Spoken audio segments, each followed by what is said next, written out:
Então, a ideia do Bahia Fantástica, ela surgiu realmente desse período que eu passei na Bahia, em que eu fiquei 10 dias num hotel, e esse hotel, ele incorporou a casa do Vinícius de Moraes, as instalações.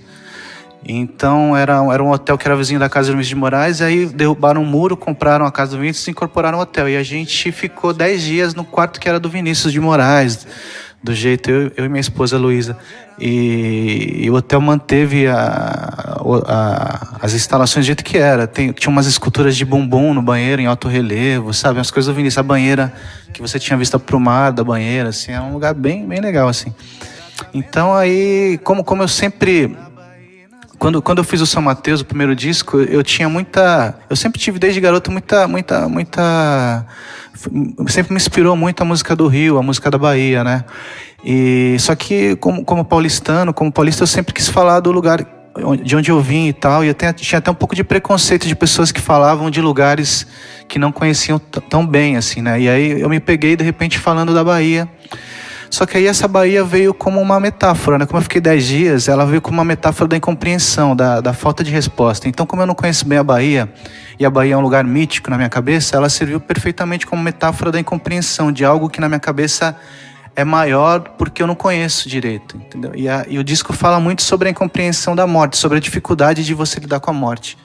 Diferente do primeiro, que é um pouco autobiográfico, é um disco de ficção, né, de realismo fantástico, que a Bahia Fantástica do título se refere a esse gênero literário realismo fantástico, né, que é um gênero que brinca com a realidade e transforma a realidade em algo imaginário, fantástico e tal. Então, eu já pensei, eu tô escrevendo um lance, já tá com 90 páginas, uma novela, um romance, mas eu tô indo devagar, porque é muito, muito diferente do que eu faço, então eu desconfio bastante. Então eu sempre leio, releio, e aí continuo um pouco, aí paro, edito. Então é um projeto para daqui a uns anos, assim, mas eu tenho vontade de lançar algo, assim, acho bonito, me inspira muito a literatura, queria fazer alguma coisa. Tem mais a ver com a coisa da periferia mesmo, é que eu comecei a fazer ele meio depois que eu lancei o São Mateus e tal. E então é sobre um personagem de uma das músicas do Passo Torto, que é do grupo que eu tenho. A música chama Cidadão, e esse cidadão dessa música é um amigo meu que realmente tem o apelido de Cidadão, porque ele chama todo mundo de cidadão e todo mundo responde cidadão. E aí, cidadão? Então todo mundo conhece ele por Cidadão, ninguém sabe muito bem o nome dele. Ele é uma figura meio enigmática ali no bairro, ele vive num outro mundo, assim, digamos assim. Então é um personagem bem interessante e a ideia é fazer um livro sobre ele. Já tô andando com isso. E junto com ele abordar várias outras coisas da periferia, usando ele como fio condutor, né? Eu acho que quando eu tô fazendo alguma coisa, eu não penso muito sobre isso, sobre qual vai ser, né, a fatia, digamos, de mercado ou de público que vai atingir, se é um público que está pensando mais, está pensando menos. Eu faço o que eu sinto ali, simplesmente uma coisa que sai, assim.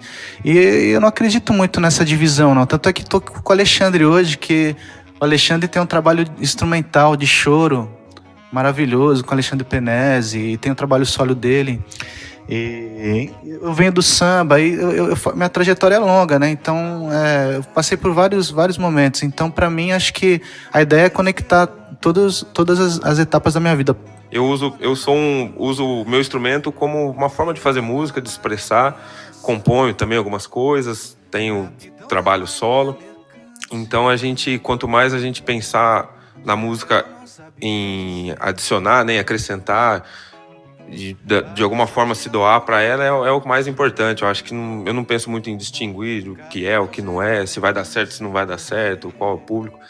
Então eu nunca parei também para pensar nisso. Então, eu acho que cada vez mais o meu trabalho ele vai ficar menos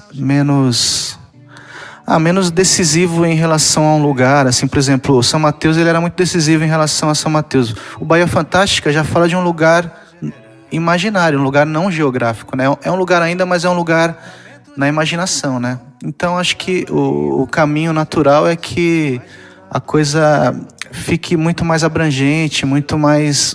Porque à medida que você vai ficando mais velho, acho que a vida ela vai te tornando essencialmente... como dizer...